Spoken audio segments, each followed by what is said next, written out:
Just heads up.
Take a while.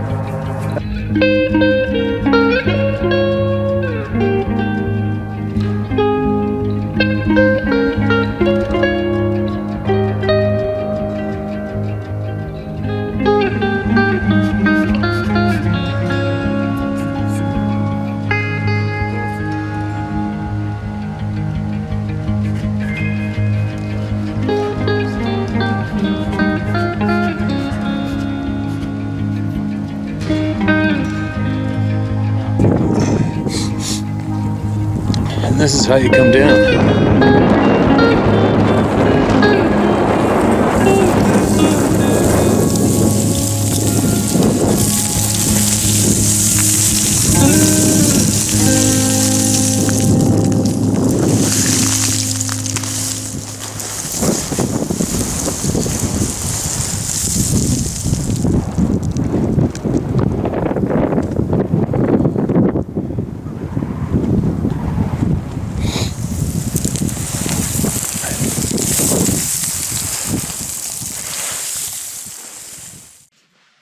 Who'd have thought I'd be here the first day of the year? Did it again. Bit of a late night last night. Didn't go out, but had a bit of a late night at home. It's fun, comical times. Hope everybody had a safe night last night. Probably a few tired people hanging out this morning, willing to be there and lay there like a lounge lizard, listening to this episode of The People. And I had a lot of time to think about that email we received last night. Yesterday, wasn't that a good one? I'm glad I found it. And I believe possibly we may have found another superhero for us to learn from. And I imagine we would have found her a lot sooner if I hadn't stuffed that email into that wrong envelope, but at least I got it back, right? It worked out.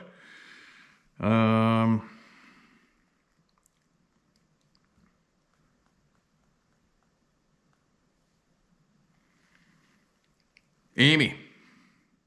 I don't even know if Amy knows that we shared her email yesterday, but I'm going to find out. I'm going to track her down. I'm going to email her, and I'm going to get her to share with us all she can. And something, I just go with my guts, and my guts are telling me to look further into this missing puzzle piece, so I'm going with it. So what I would like to do is, all of the people listening today, if you directly have the RH blood, and if you directly have the odd experiences of lights flickering, bulbs going out, electronics malfunctioning around you throughout your lifetime, I want to know every single thing that you know, okay? And I'm going to really, really push to gain as much knowledge as I can when it comes to this topic. I am so grateful for Amy to bringing light to it for me. And obviously, there's going to be a lot of people out there that know of this already. And I'm obviously behind in a lot. I'm ahead in a lot. And that's why we're all here. I'm learning nonstop. But I'm very, very grateful that this is brought to my attention. And I really, really want to learn as much as I can about this. So, on that note, to all of you out there who are familiar with this, have these experiences, if you could, please, please, please try to video document some of these things that happen to you with streetlights, light bulbs, electronics, whatever. I don't give a shit. I know videotaping is a pain in the ass. Trust me, I know about videotaping. It is a pain in the ass. But if you could, if you have any kind of an idea when it's going to happen to you, or how often it happens to you, or the likelihood of it happening, try to get somebody to trust to bring the video camera and see if you can capture some of this for us to see ourselves. All right? I would be very, very interested in seeing this, and I'm going to learn more. I'm going to learn all I can about this. The blood type, what comes with it, our damaged DNA. I am going down that rabbit hole until I hit the bottom. I'm also going to maintain our knowledge on all as much as I can as well, but obviously this is all tying in, and I believe that this is very important, especially now that I've become aware that other people who have talked about this topic publicly have been deleted, censored, and gonged. All right, just for that fact alone makes me go, oh yeah? Let's get into this, right? So, I'm going to do it. So, if you can, and possibly in the title of your email as well, to bring it even more to my attention so I see it, and I can even possibly start accumulating those knowledge-filled emails and put them in their own folder, okay? So I don't lose them, and I can keep on track and keep that knowledge growing right there and sharing it out of there. I truly believe that this is a very, very important topic that we need to get to the bottom of, and we need that knowledge to spread around. Okay? Okay. Amy, if you are listening, please email me everything you got. All right? And if you're not listening, as soon as I'm done here, I'm going to, now that I got her email, I'm going to dig her up in my inbox, find her and email her back, and thank her for coming forward, and to please make me smarter. Now, in the meantime, I hope everybody's still here and nobody had any bad moments last evening and everybody survived. And let's get into hearing some more voices. I had a whole bunch of other voices lined up that I wanted to share yesterday, but the emails that I did share all were very lengthy. And you know what? I never time anything. It's almost like my internal alarm clock goes off. Says, okay, it's been about an hour. when I do have that time. And it's usually right, isn't it amazing how it's usually right around an hour is how long we manage to pull off sitting here.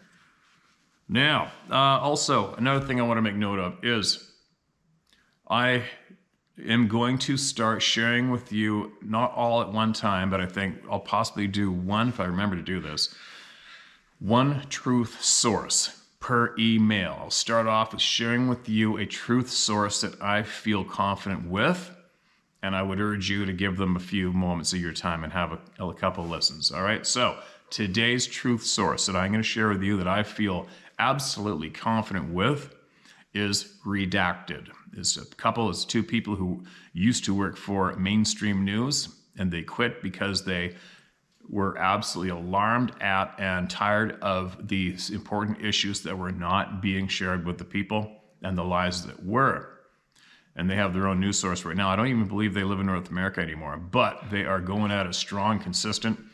And hopefully I'll remember to put the link to their Rumble channel in the video description below. And I feel it is very worthy of your time to listen to Redacted. All right, Redacted. Please listen to them. Now, they report on everything that I want to talk about and more. And they're consistent in bringing up facts that are very, very, very vital and important for all of us to hear and become aware of. Okay? Redacted. The next time I come out, I'm going to share another truth source that I feel confident with. Okay? Now, nothing like starting off the new year with some babble.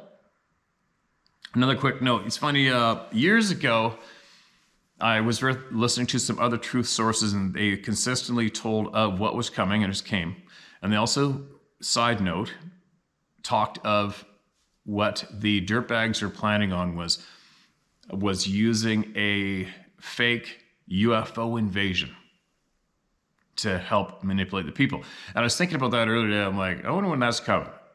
And then I started realizing, you know, how easy it would be, how easy it is for the main group of controllers to manipulate all of you, all of us, the majority of us on the planet. So easy, right? And look what happened with and I was almost laughing myself earlier thinking about it. I'm like, okay, so they unleashed that thing from China a while back.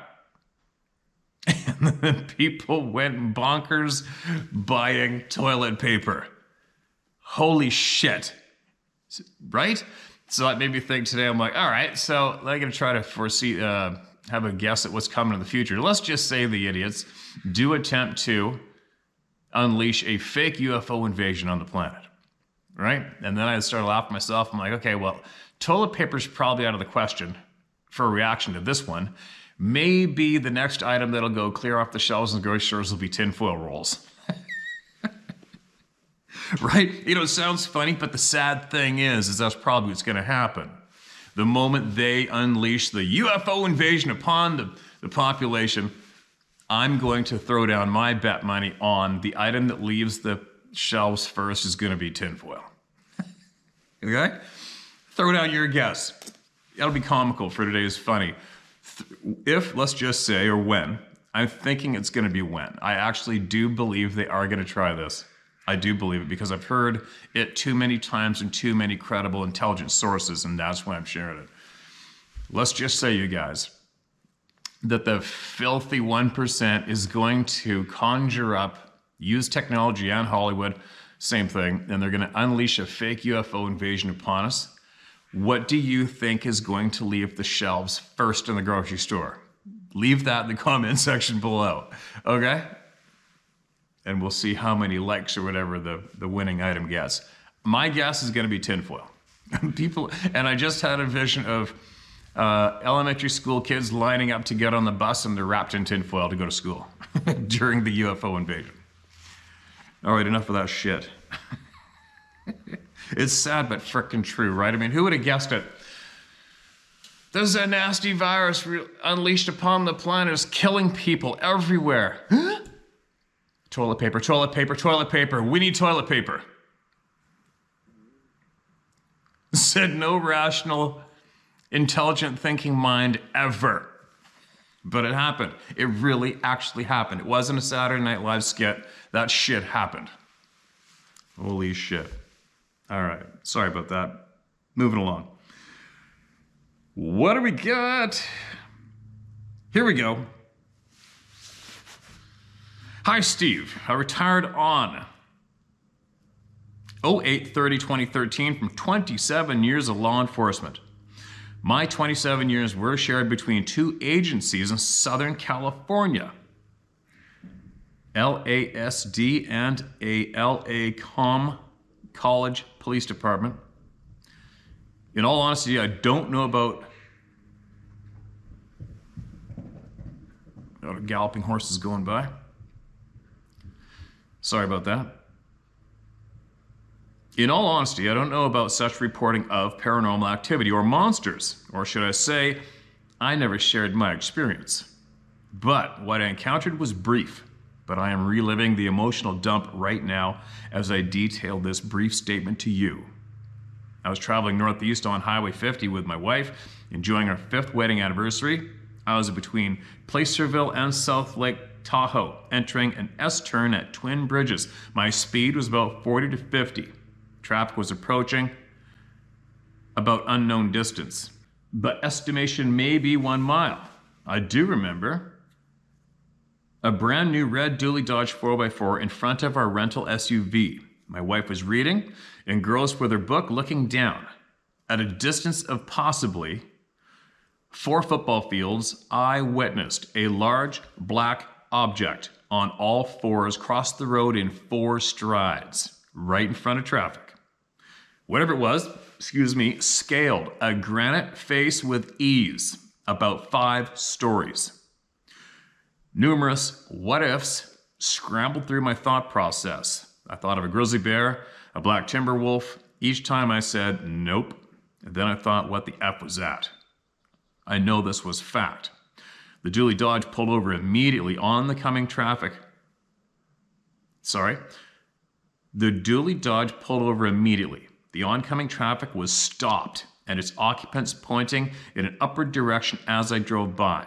All I could feel was a chill and my nape hair at attention. I kept forward motion. I was unarmed due to flying into Reno for our time off. This experience still bothers me almost 30 years later, and no, I've never returned. God bless Ruben Corral. Ruben Corral. Ruben, appreciate you, man. And that many people, okay? So that many people, the chances of one of those people being here today on this channel are huge, huge. And if you are, and if you're in that line of traffic, email us, all right? Email us through me, and I will get that. If any of the people were closer and had more of a eyeful of that being, I want to hear about it. And we know what I'm really curious about is I would like to hear in detail of what its hands and feet were doing in the way of gripping when it went up that rock face. That's something I would like to see, right? I mean, this sounds absolutely bizarre to watch. I don't know how many people reported it. A close friend of mine was hunting cougars with his hounds near Courtney, and in the mountains behind there. And they came across barefoot prints in the snow going straight up these ice-covered rock cliff faces, and they could not believe where these prints were leading. And that's something that I would like to see. How do you make your bare feet and fingertips grip ice on a sheer face rock and go up there effortlessly, right? That'd be something freaking crazy to watch, right? Puppy, get away from there. Hey, come here. Over here, come here. All right, let's show everybody just how ridiculous you are now. Look at this thing. Look at it. Look at you. This thing was in the palm of my hand just a few months ago. Huh? All right, beat it. All right. Now, moving along. Yeah, I can see why that would bother you 30 years later, right? Because the experiences I've had bother me all the time too, since way back the first time went down. Here's another one titled, What the Police Saw. Where shall I start? For me, YouTube has always been about cat and music videos. Early on, I discovered creepypasta, then scary videos like Sir Spooks. I soon discovered channels like What Lurks Beneath and others. Every so often, a channel would pop up called How to Hunt. I'm not a hunter. I'm more of a gatherer, so I didn't pay much attention. Then I decided to watch the nuclear physicist video, and wow, that did it.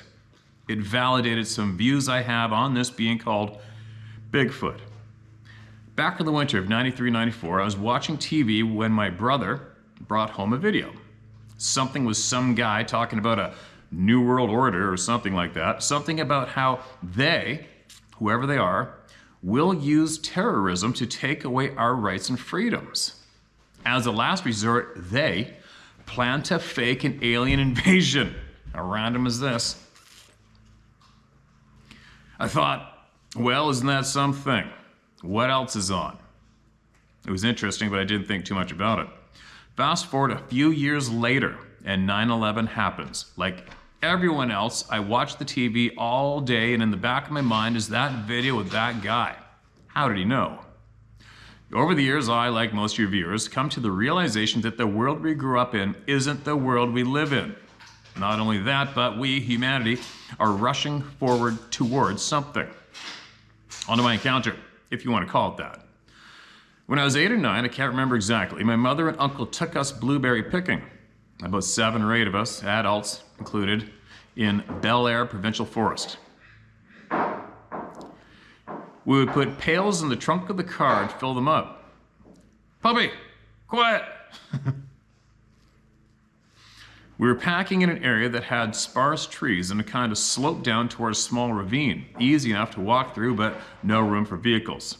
My cousin pointed out some trees that were bent out of place and said, that tree fell this way and that tree fell that way. He confessed he didn't really know, saying it must have been the wind. I do remember thinking it was out of place, but that's about it. His dad came over to check our work, and he, my cousin, pointed out the trees and asked him about them. My uncle saw them and wouldn't take his eyes off of them. He called my mother and said something in Ojibwe, and my mother said, that's it, we're going somewhere else. Just like that, we packed up and left. I can't be sure, but I think that was the first time I heard the word Sabe. I might be confusing this time with the time my grandmother told us grandkids about the old man of the forest, Sabe. She told us, never whistle when you're walking alone at night, or Sabe will hear and come and take you away. And we will never see you again, she would say. Fast forward to 2011, I'm watching Les Stroud, the Bigfoot episode. He's talking about the structures, and I see them. And I remember all those years ago, that's what I saw. My uncle knew, and that's why we left. A few years later, 83, 84, even now I can't quite remember the year, I'm listening to the hockey game on the radio when I hear heavy traffic on the road outside my window. I jumped up to look, and it's 2 cop cars and a paddy wagon, lights on and rushing down the river. I think something bad must be happening down there. I go back to the game and forget about it.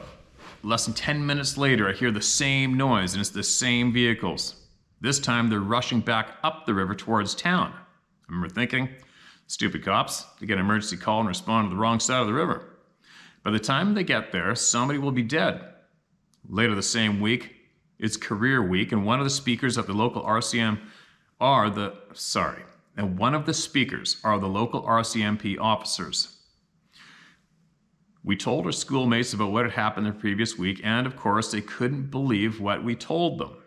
One schoolmate went up to the younger officer and asked him, is it true? Did you guys see something across the river last week? The officer nodded his head and said, yep, and then just walked away. A little background is necessary. The community I live in straddles the Winnipeg River. It's divided into north and south shores. It's further subdivided into up the river toward the nearby town and down the river closer to the nearby lake. I live on the north shore down the river. At that time, the road I lived beside was paved up to the local school. That spring, the story went around that a pair of local hunters were returning home and saw a large humanoid being standing beside a house under construction. It was said to stand up to the rain troughs in height. I've walked past that house a few times, and those troughs were 10 feet off the ground. The house lay along a curve in the road where another sighting occurred. 2 women were driving alone at night when they had to swerve to avoid hitting something.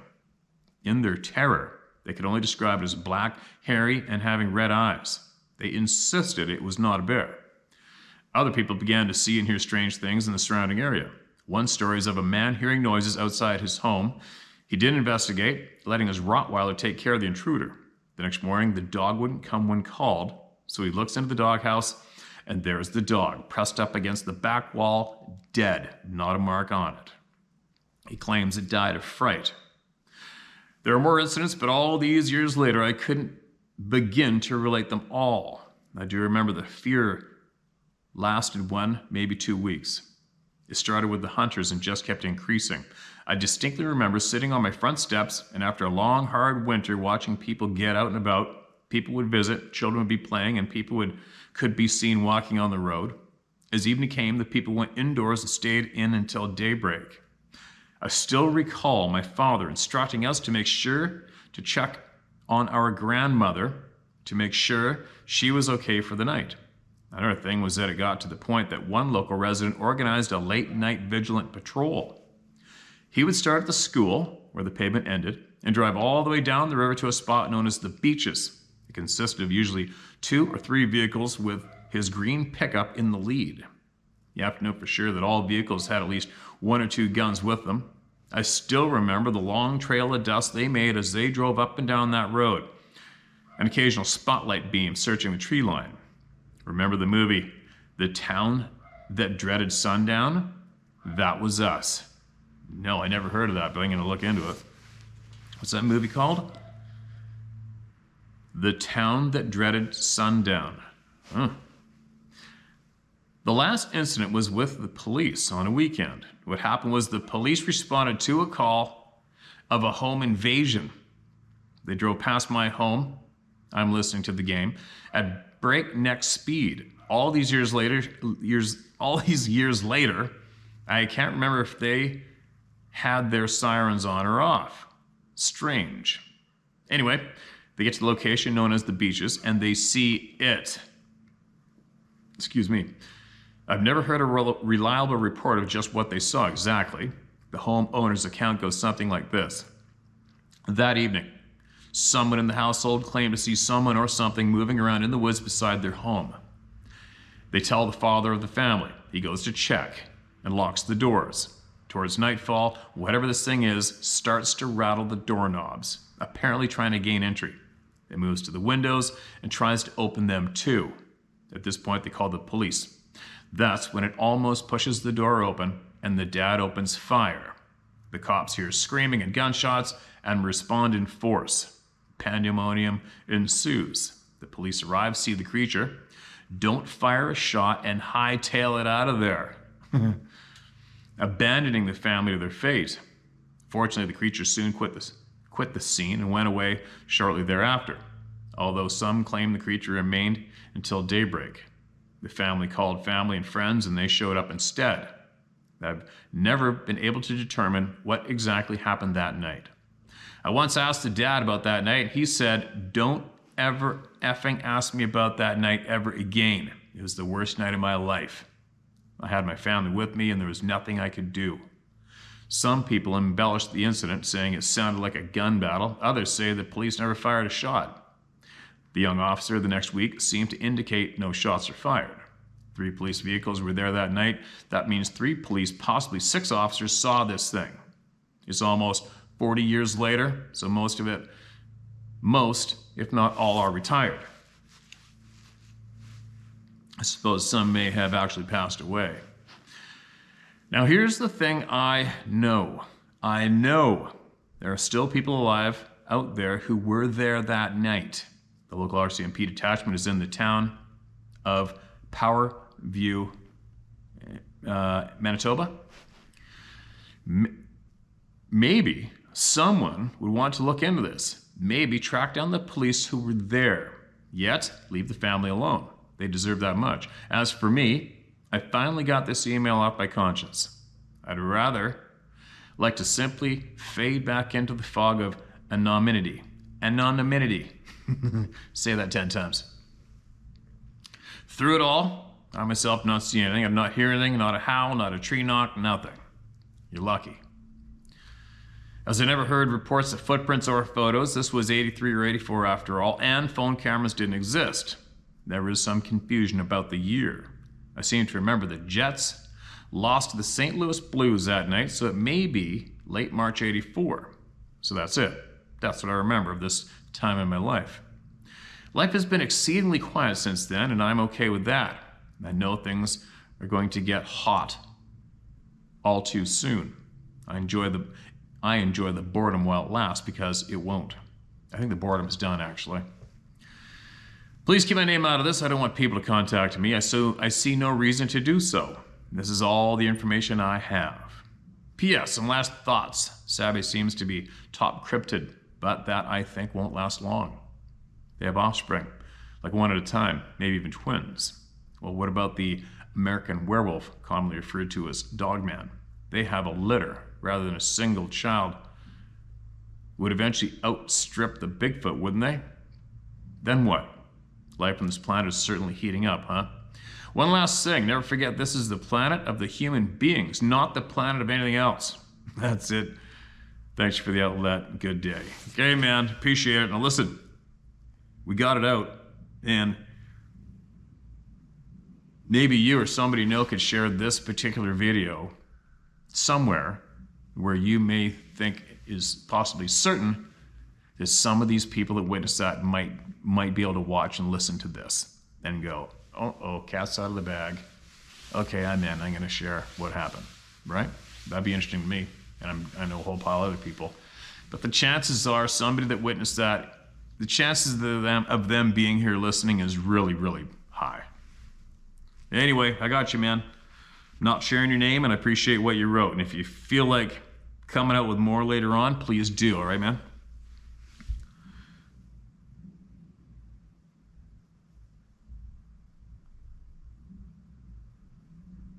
Now,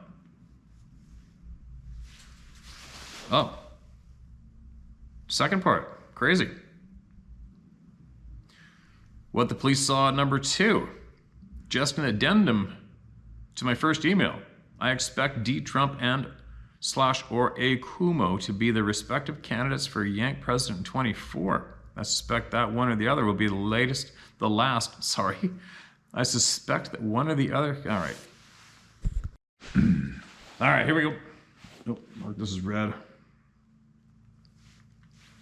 Very strange, but 100% true story. How I killed Bigfoot and became a war, and that's it for the title. Hello, Steve. I'm a longtime listener, subscriber. In fact, I'm the person that sent you my encounter at the Mountain Fork River at Beavers Bend State Park in southeast Oklahoma, where an 11-foot plus tall Bigfoot came up behind me while fishing the river and my lure hung up in the creature's chest. I remember that one. Anyway, I've been working with a very well-known sketch artist and painter, Sibylla Irwin. Well, here's a bust and a full-body iteration of both from my encounter. Okay, I remember this email, and I actually saved that photo in my phone. And this is it. That's what he had Sibylla. I've heard of Sibylla. She's a well-known artist, and when it comes to these items, trying to get that glare out of my phone. Is that working? How's that? There we go. That's what he saw. How many of you have seen that right there? There's something very, very similar. Not something you want to see, is it? I appreciate that share, man. You just gave a whole pile of people a bad memory they probably had filed away and they didn't want to remember.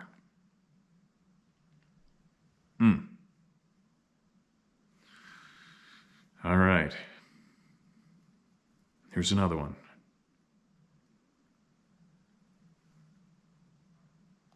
This has already been read. All right. I know it has. That was from Cujo. What else do we have here? All right, here we go. This next one is titled Response to Finland. And this is recent in the inbox. All right, you guys, I'm going down the recent side of the column. Hello, Steve.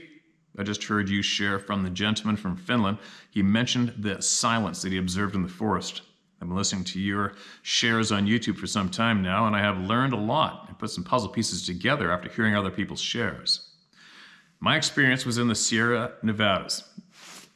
Near Markleeville, California, along the Walker River. I was around 17 years of age, and I was camping with my girlfriend at the time and her family and friends. We were in an equestrian campground. So this is around 94, June/July. On one of the days, my girlfriend and I took a walk through the woods along the river and lost track of time, as youngsters do. I remember we were talking and walking, and then that silence. All sound disappeared, and my anxiety started to rise. My attention was brought to a lone pine tree, which at one time was huge, at least a 4 to 5 foot trunk. It then appeared to have been struck by lightning previously, as it was dead and missing the top half. Anyway, I never felt the dread, but definitely uneasy. I felt like I just needed to keep my head on a swivel, as I just felt like something was off, and I needed to be aware of everything as we made our way back to camp.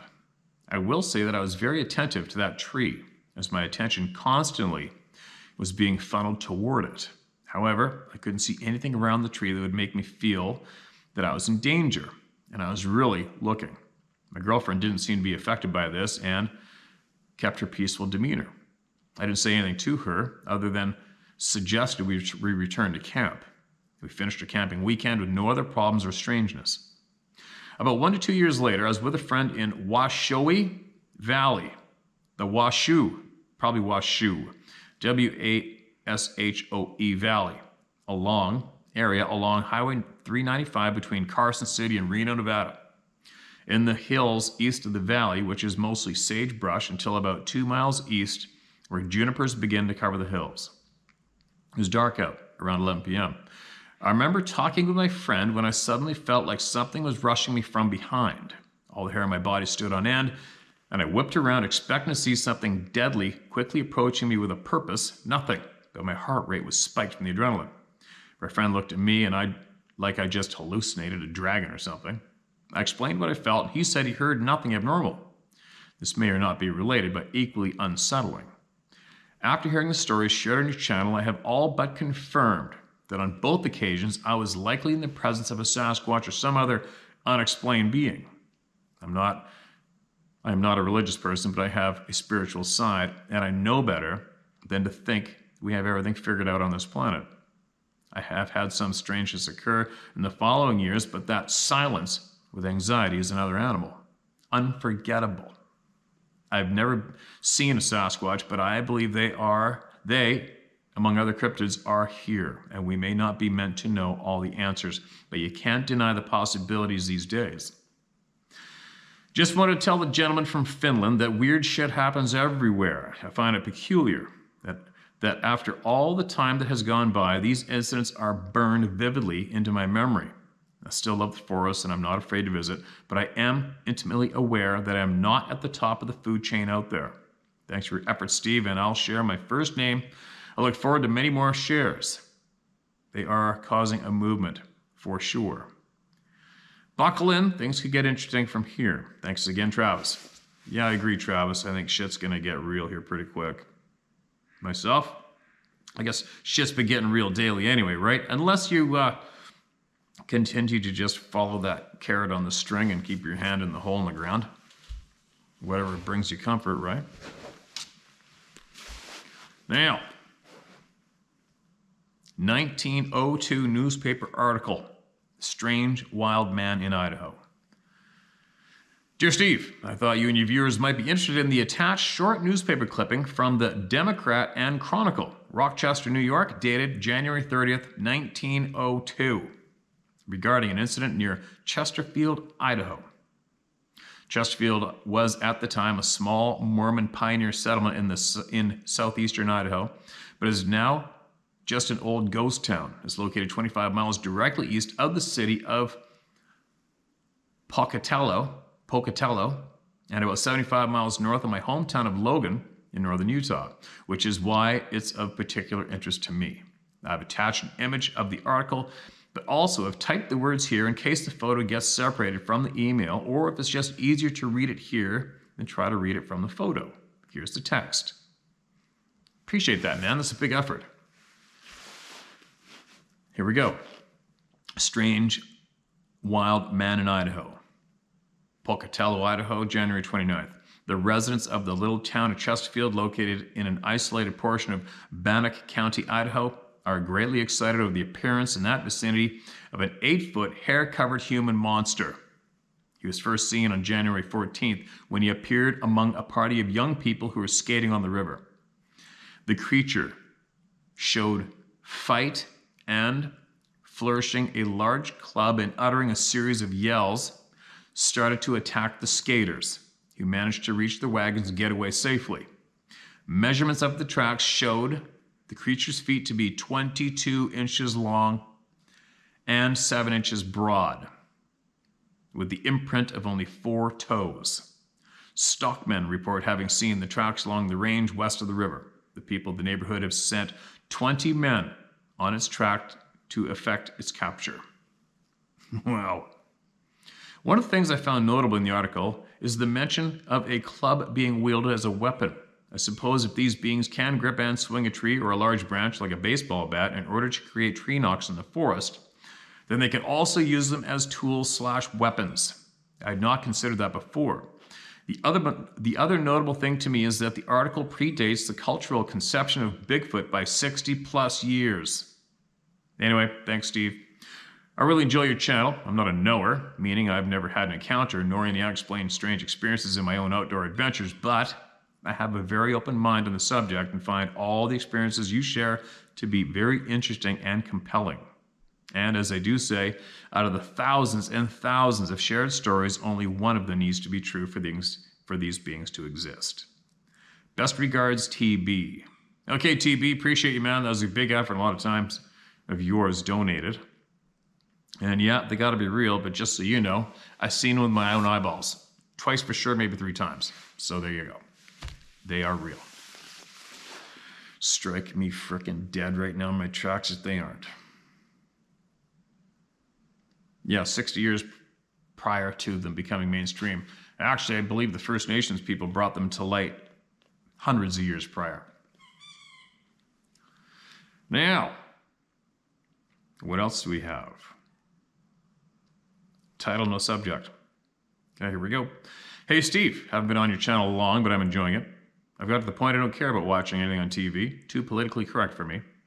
Anyway, I've never seen Bigfoot, but as I'm learning more about the behavior and character of these beings, I've realized I've had experiences while hunting and didn't even know it at the time. Surreal. But there's one experience I had several years ago that I'll share. It's not a long story, but I'll never forget it. I knew then what it was. My ex-husband and I belonged to a hunting club, and we go riding around there often because it was private and behind locked gates. So most of the time we were there alone. Most of the time we would go there to squirrel hunt and take our dog. We'd fix a lunch and drinks, grab a bottle of wine, and on the way and make a day of it. He'd drive while I drank. LOL. My 15-year-old son had committed suicide around that time, and I needed to get out and cry. Vent. Just be away from people. I'm so sorry to hear that. One day we parked by my ex-father-in-law's box stand, and me and my ex walked down the path in front to put corn out. It was close to deer season. I had the radio on, windows down, relaxing. Out of nowhere, I heard a very loud roar/yell. It wasn't far away. It was fairly close. Scared the hell out of me. I'd never heard anything like that before or since. Yes, I've heard bears, deer, hogs, cats, etc. This was bigger, much bigger. I rolled the windows up, turned the radio off, got in the middle of the cab, don't know why, and was shaking, sitting in a fetal position with my legs drawn up, my heart pounding. My husband said he didn't hear anything when he got back. And I call bullshit. There's no way he didn't. Ever since then, I feel different about going in the woods. After that, I had to psych myself up to go hunting. It's sad because I always loved going into the woods. It's good for my soul. Not sure I want to see one now, but I think they're like people. Some are nicer, some are mean. I don't know, but we are learning more all the time. Thanks for reading this. Most people laugh when you tell them about your experience, so I don't talk about it to anybody around here. Well, you just talked about it to millions of people. I'll guarantee it was painless, and it probably was quite relieving, right? And I think by the sounds of things, possibly these beings can select who gets to hear them or not. And also we've had, how many times we've had people say that their children were looking right there at somebody and the adults couldn't see what they were looking at, right? That's a little alarming too, isn't it? A little odd, but it's being reported too many times to kick it off to the curb, right? So what I'm saying is your husband possibly didn't hear it, okay? He possibly really truly didn't hear it. It might have just been meant for you, or maybe your vibration, your energy was just right on that right line to put you in the same line as where that sound was originating from. That's what I'm leaning towards myself lately. Now, I'm going to mark this next one as red. Please go out in the woods again and follow my lead and just take baby steps. Go anyway. If you feel it in your guts that something's off, it's off. And then just turn around and walk back out the way you came in, step for step too. I think that's important. But do that. Feels good? Do it. Go with your instincts. Go with your common sense. All right? Encounters lead to a puzzle piece. Hey Steve, I've been a club member for a couple of years now, and like you and so many others in this club, I don't give a rat's ass what anyone thinks. Welcome to the club, and you are a free individual. Excuse me. I've always been curious of the unknown since one night when I was 8 years old, 1978, and my stepdad, my mom, my cousin, and me were on our way back home through the country roads about 10 p.m. on a summer night. Had the windows down with four of us in that single cab Chevy truck, and we came upon a house on our left side just off the road with hovering black triangle craft around 100 feet wide and about 75 feet long, just above the house. We stopped almost underneath it, and my stepdad shut off the truck, and it was silent. It moved off slowly, climbing, and then went into like warp speed and was gone. If I wasn't in school, playing sports, or working for an a-hole, it was my stepdad, I was roaming the 600 acres I grew up on and was in the woods or in the water hunting and fishing. A couple years after high school, the Gulf War started, and I joined the Brotherhood of the Marine Corps. I was trained in two jobs, the first being a forward observer, FO, for artillery, which is basically a sniper that uses a battery of artillery guns to destroy a city block at a time. And the second job, I'll just say, was in the drone program. I carried a secret clearance on, and by the way, the FLIR cameras on the drones 25 years ago could easily spot one of these beings 10 miles away, flying at 10,000 feet. What do you think they can see now? Exactly. Giving you this background to show I was highly trained in knowing distances, terrain, and situational awareness. Now on to what happened. Spring 2020. I've always enjoyed bass fishing, and the piece that is found out and about on the water has a healing power, no doubt. I was on the small lake that is roughly half the distance to the bigger reservoirs around me. So I go there, and it's convenient, and I'm usually the only boat there. Now keep in mind that when this happened, I was not aware of the real truth, as the dirty pricks withheld information from us all. I was the only person there that spring afternoon, and the leaves of the hardwoods was just thick enough you couldn't see through them. I was fishing my way back into this pocket, and that's about 300 yards from the lake point to creek that feeds in. I caught a couple bass on the point, and about 75 yards down, I caught another fish when on the hillside behind me, an owl hooted, and a few seconds later, another owl hooted from the hill in front of me, about 100 feet away. I was like, it's broad daylight and owls are hooting. So I continued down the bank, catching another small fish about 25 yards down. As soon as I realized that fish, as soon as I released that fish, a louder hoot came from behind me again, and following it was one that equally as loud, but about 50 feet directly up the bank at ground level in the trees, and I saw nothing. I was like, what the hell? I catch a fish and these owls hoot, but we're again directly behind and in front of me, but way louder. Now my head's on a swivel as I neared the back of the pocket, which was main destination due to the flooded bushes, and it was quiet, like hearing a mouse fart in church quiet. I got to the back and didn't catch one fish in the spot I thought would be loaded. So as I'm dodging flooded bushes with my trolling motor, headed back out, then there's this cracking that almost resembled a lightning strike about 75 feet to my 7 o'clock from the same side as I fished my way in, as I'm now going back up that same way. I immediately turn around, but due to the leaves, I can only see the first 6 to 10 feet of the trunks, and then, boom, I see the top half of a living green, roughly 40-foot tall water maple. Holy shit, I had no idea what was going on, but my ass was gone. I get clear of the bushes and start up the big motor to head to the ramp. Okay, hold on a minute. Let me read that again, because I don't understand it. First, I can only see the first 6 to 10 feet of the trunks, and then boom, I see the top half of a living green bracket, roughly 40-foot tall bracket, water maple. Okay.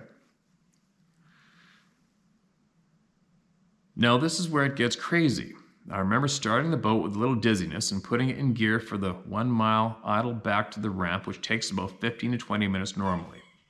The next thing I remember, I'm standing on the ramp with my boat beached behind me. Where did that time go? On my drive home, I'm thinking about these events, having not a damn clue as to what I had witnessed. I'm not sure what you witnessed either, to be honest. You gotta write me back and clear that one up. A green maple. 2021, I'd come across a couple of your videos and truly started watching more because of how similar our mentalities are. As I watched more, the topic of forest people and encounters with them became very interesting. Back to the experiences.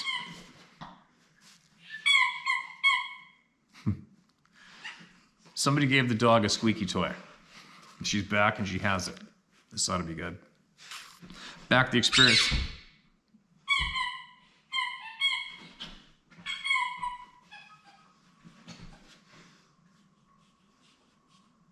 Puppy. Silence.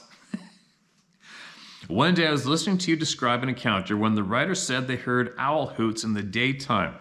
I was like, no way, but it all clicked as I got that 1,000-yard stare through your video, realizing I gotta go repo that toy just for a few minutes. All right, I'll give it back to her after this. I continued to fish there, but not with the same concentration as before, as my eyes constantly scanned. Through 2021, I heard a couple of distant owl hoots, but nothing major. I was at one of the larger lakes with my wife's nephew fishing in late summer, and it was about an hour before dark, but woods were black already from thickness of leaves. I had told on an earlier fishing trip that year about the owls in my experience, when all of a sudden 2 or 3 owls started up in the woods in front of us with like 5-second hoots. He turned and just had this look on his face and said, "Do owls hoot for 5 seconds straight?" I said, "No, they don't. They don't trail their hoots with low growl. Let's go." His thinking changed in that day. 2022, I had fished a few times with the fiance of the nephew's older sister, who I just mentioned. In our fishing, I come to learn that he had an experience while setting up turkey decoys the day before the season started several years ago, but it was really close to him and is burned in his mind like all of ours are. We were on a river fishing one day when vocalizations started that echoed up and down the river at a volume way above what anything in those woods could achieve. On October 8, 2022 at 4:34 a.m., I just walked out to my shop with coffee in hand, sat down, and logged into my computer when I started hearing this sound like a loon makes, but really loud and carried. This seemed weird as the woods it comes from is about 250 yards across a cattle pasture.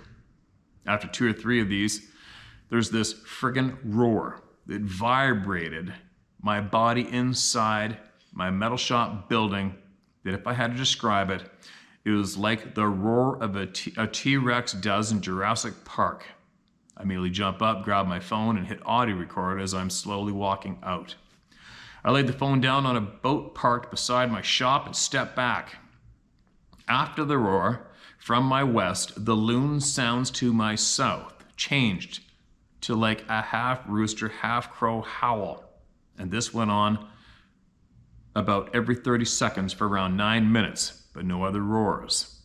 I stopped the recording and went inside, hoping it was as loud on the recording as I was hearing, and it was all crystal clear as I listened in disbelief at what I had just captured. After a couple times of listening, I thought, I have to save this somewhere, I have a copy. So, having an iPhone, I transferred it to my cloud. A few hours later, my wife wakes up. I couldn't wait to show her what I had. So I open up my phone and go to auto recordings and hit play.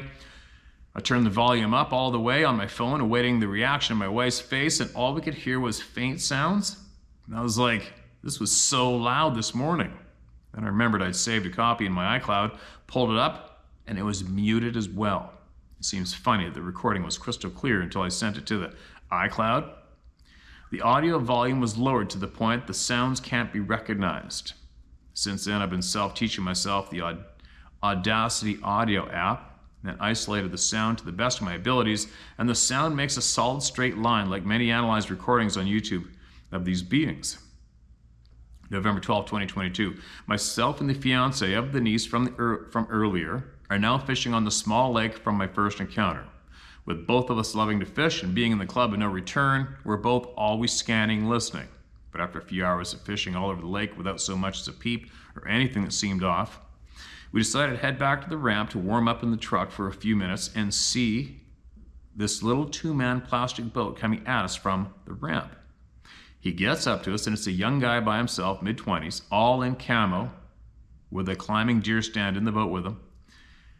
We both looked at each other and said, "Oh, hell no." And he turned to go to the area where the maple tree came crashing down. I thought, this guy has no idea whose house he's walking into. Well, we started the truck and was doing some small repairs to the boat trailer when we heard something very loud over the truck engine running. It was in the woods on our side of the lake, and we both looked at each other in silence. I shut my truck off, and we walked back down towards the ramp where the boat was beached. The hunter by now had to have been making his way in the woods, roughly 500 yards away. The crow flies from us, when this sound starts up about 400 yards from us. They kind of sound like a coonhound, hot on the trail of something, but not quite, and 10 times louder. We both got our phones out. I put mine in audio record, and he started filming a video. The bellows were a few seconds apart, but what we both realized as it was coming towards us on the other side of the lake was that in between the bellows, it was covering massive amounts of ground, way more than any dog in the world could ever cover in thick woods. When it got to within 150 to 175 yards directly across from us, we could almost feel the sounds as it made a huge circle around where we think the hunter went in the woods. I'm sending this video from that day so everyone can hear it. And I know your phone doesn't like attachments, so maybe read this on your computer first. So as I'm writing this on December 19th, 2022, you read an encounter like hundreds before that mentioned owls hooting, and you asked, I wonder why they use owl hoots when they suck at it. My take is, it's letting others is letting others know of people in the woods. You know what? I actually think it's them letting people know of them in the woods. That's what I'm thinking. Because they're not that dumb. They gotta know they suck. Right? They gotta know it's obvious. November 20, 2022, I decided to go down the little lake and just walk the bank and fish a little. It was about 9:30 a.m. when I got there, and the wind started blowing at about 15 to 20. So, hearing something was impossible. Plus, I had a beanie on. I'd made it about a quarter mile down the lake with nothing strange happening when, surprisingly, my cell rang when there's usually zero service there. It was my wife, but the call dropped, so I started heading back and had my phone in my hand in case she called again.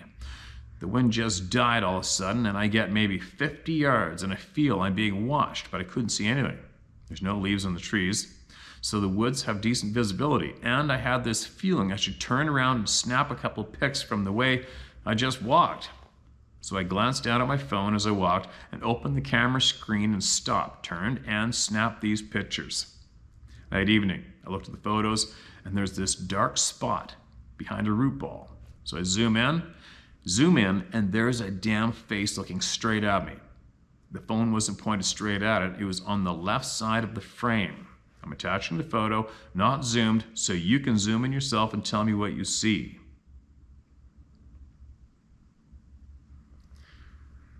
All right, well, I see in these photos, you got kind of circled for me, and I don't know, man.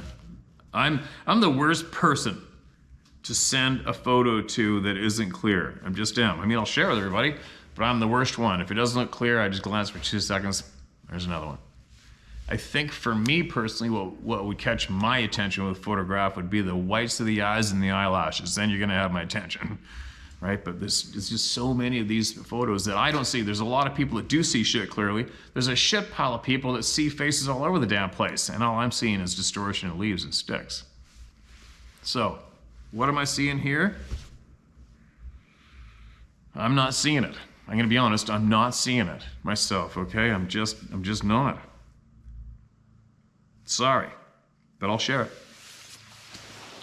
I've attached the video of the supposed coon hound. I'll continue to go there as I'm fairly sure they know that I know they're there and respect them, and if something happens, then so be it. I'm not afraid of dying, and I guess you can't get PTSD when you've had it for many years already. I know this is long, but you say send it all, so I did. Keep fighting the good fight, brother, with your head on a swivel. Semper Fidelis, always faithful, Dave, Western Kentucky. Got you, man. Appreciate it. And I am going to have to look up your email to find here's the movie link is in this thing. Okay, I'll be able to find it, but I can't do anything with my phone. I'll have to edit this in and find it. Hopefully I can. Hopefully it's there. And I'll share it, all right? The dog runs out.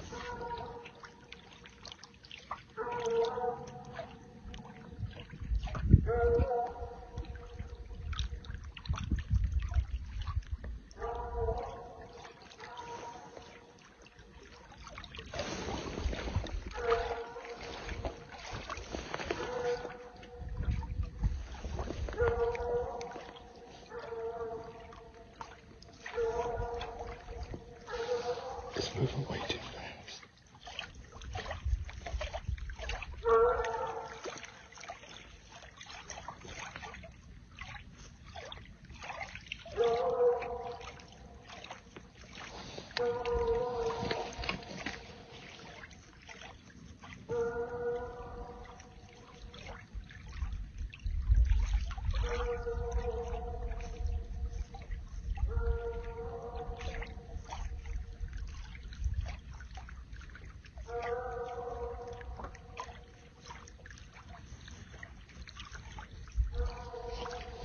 Don't move that fast.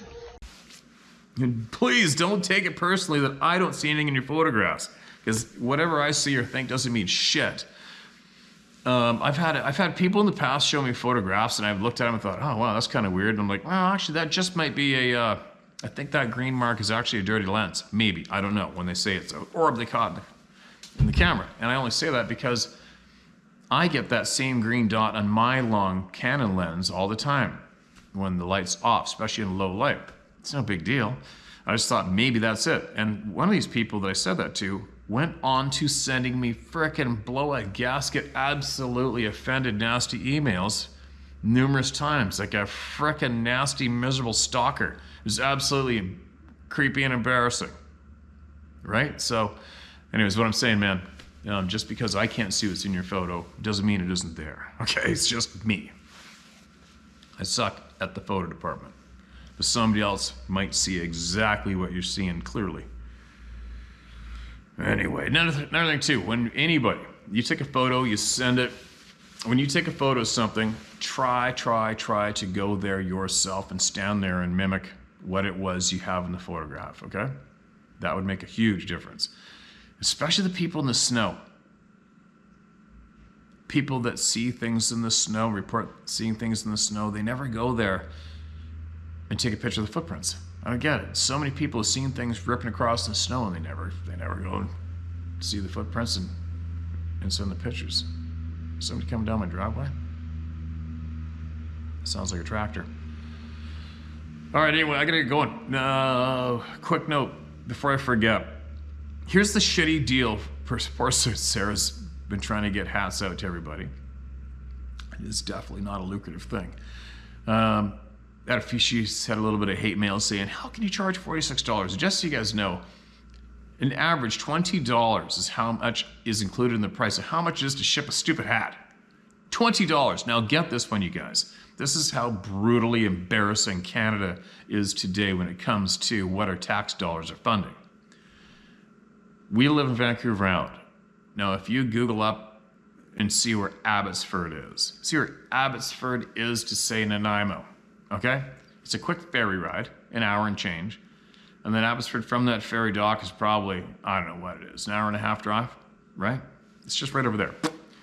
And the cost to ship a frickin' hat is $25. How cringe-worthy embarrassing is that? It just makes me want to say some shitty words. It's so embarrassing. Canada wants $25 to ship whatever that weighs. $25 to ship this, which is a 2-hour drive. Anyway, that makes me angry. That makes me angry and frustrated because I'm quite certain there's a lot of people that can't afford to go just buy a damn hat here in Canada because of the frickin' shipping, right? Anyway, there is good news for the United Kingdom and Australia. I think it's only a few dollars. Get this one, it's only a few dollars more to ship the damn hat across the Atlantic Ocean and across the Pacific lengthwise. It's actually the same, I believe, to ship that route to a different continent than it is to ship from my home to 2 hours down the frickin' road. What a bunch of miserable, incompetent pricks that are wasting my tax dollars and failing. Failing. Anyway, that's my rant for the exit, but she's got more coming. I don't know when they're going to be there, sometime this week or something. And yeah, you guys will know what's coming up here shortly too with my plans. Where I'm going to be, what I'm going to be doing. I'm going to be in touch with all you a lot shortly and other people that I have been in touch with. And I'll explain why then. But anyway, I'm starting to ramble. I gotta go. The dog wants her noisy toy back, and I got shit to share, and I gotta email. Remember to email Amy, who I think is possibly one of our latest superheroes added to our collection of superheroes. RH Blood. Email me, you guys. Spread the word, seek out the knowledge. I looked into it for a short time last evening. For some reason, the controlling MFers don't want us to know about the RH blood. So you know what that means, right? It means we're going to go full throttle. Full throttle in the direction of the RH blood and the DNA, the damaged DNA. We're going to get all of that information clear in our possession, and we're going to share it like a virus. All right? Puppy, you want your toy back? It's not even a puppy anymore. It's a frickin' dog. and it's gonna get way bigger. Gotta be back shortly, you guys. Happy New Year. What's going on? Huh? You look like you're bored. What do you want to do? Wanna go play or something? You got that noisy squeaker toy. Huh? I don't even know where that thing came from. Huh? Okay, let's go.